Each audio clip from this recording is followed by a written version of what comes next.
Sir right இதுதான் சரிங்க அது கூட ஒரு பிரியாணி கொடுப்பா 65 கூட பிரியாணி பார்த்துக்கிட்டா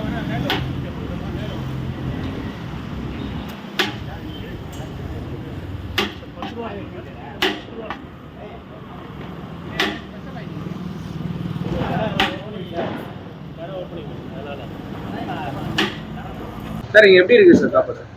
சாப்பாடு நல்லா இருக்குது சார். அதனால் கடையில் சாப்பிட்ற மாதிரி தெரியாமல் ஹோம்லி ஃபுட்டாகவே இருக்குது. அதனால் இப்போ பிரியாணி சாப்பிட்டு சைட் டிஷ்ஷும் லைக் பண்ணி சாப்பிட்ற மாதிரி இருக்குது. அதனால் சைட் டிஷ்ஷும் சாப்பிட்டுருக்கோம். குவான்டிட்டியில் நிறையா இருக்குது? Quantity okay sir. குவான்டிட்டி நிறையாவே கொடுக்குறாங்க. நல்லாவே இருக்குது. டேஸ்டியாகவே இருக்குது ஃபுட்டு.